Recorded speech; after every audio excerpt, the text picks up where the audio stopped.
Il était une fois, dans un petit village africain, une jeune femme pleine d'espoir et d'innocence nommée Hadiza. Hadiza avait grandi avec des rêves de bonheur et d'amour éternel. Sa foi en Dieu illuminait son cœur et elle croyait fermement en la bonté et en la pureté des serviteurs de l'Église. Lorsqu'elle rencontra le pasteur Elia, un homme charismatique connu pour ses paroles douces et ses sermons captivants, son cœur s'emballa. Elia n'était pas seulement un pasteur pour elle, il était l'incarnation de tout ce qu'elle recherchait, un homme pieux, honnête, une figure rassurante. Elle se disait, si je deviens la femme d'un pasteur, je connaîtrai le bonheur ultime. Un pasteur est un homme sans péché, un homme proche de Dieu. Après quelques mois de rencontres, Elia demanda Hadiza en mariage. Elle était comblée. Pour elle, ce mariage était un conte de fées devenu réalité. Mais la réalité, bien souvent, est bien différente des contes. Derrière les murs de leur maison, Hadiza découvrit une facette d'Elia qu'elle n'aurait jamais imaginée. Sous son apparence pieuse et irréprochable, il n'était guère l'homme exemplaire qu'il prétendait être. Chaque nuit, chaque jour, elle faisait face à des violences verbales et psychologiques. Elia exigeait la perfection et l'obéissance, et Hadiza, par amour et par crainte de Dieu, se pliait à ses exigences. Pourtant, elle souffrait en silence.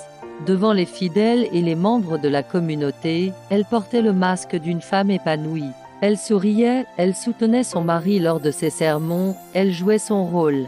Mais au fond d'elle-même, elle était brisée. Les années passèrent et son malheur grandissait. Puis un jour, Hadiza prit conscience qu'elle ne pouvait plus vivre ainsi.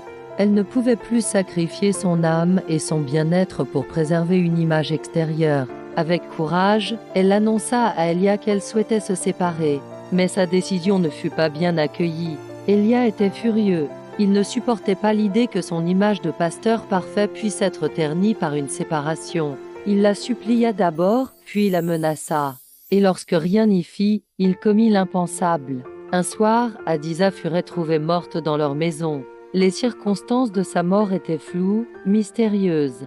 Elia criait partout à une maladie soudaine ou à un accident tragique. Mais ceux qui la connaissaient bien savaient qu'il y avait plus dans cette histoire. Le pasteur organisa des funérailles grandioses, pleurant ostensiblement sa femme devant des fidèles attristés et choqués.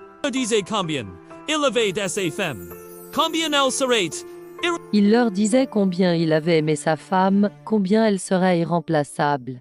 Les gens murmuraient des prières pour lui, admirant sa force dans l'adversité. Mais à peine quelques mois plus tard, Elia surprenait tout le monde en annonçant son remariage.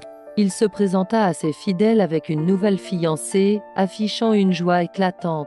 Lors de cette annonce, il exigea que personne ne parle plus de son ancienne femme. Pour lui, le passé devait rester où il était, enterré. Mais des murmures restaient. Dame doute. Dame question qui n'avait pas de réponse. Et aujourd'hui encore, dans le village, certains se demandent ce qui s'est réellement passé avec Hadiza. Les versions d'Elia changent à chaque fois qu'on lui pose des questions. Mais la vérité, elle, reste enfouie, peut-être pour toujours.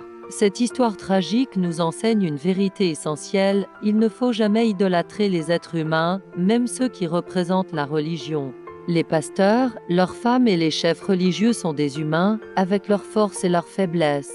Ce ne sont pas des êtres parfaits, et leur vie n'est pas toujours aussi idéale qu'elle en a l'air. Ne suivez pas aveuglément une image ou une illusion. Ne laissez pas l'apparence des autres guider vos propres choix ni vous faire croire à un idéal inaccessible.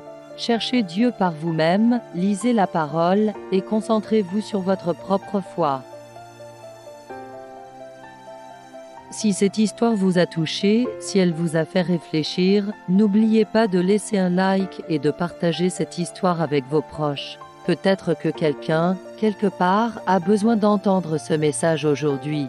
Et surtout, abonnez-vous à ma page pour ne manquer aucune autre histoire captivante, réelle ou inspirante, qui pourrait éclairer votre chemin ou celui d'un proche. Merci à vous et à très bientôt pour de nouvelles histoires.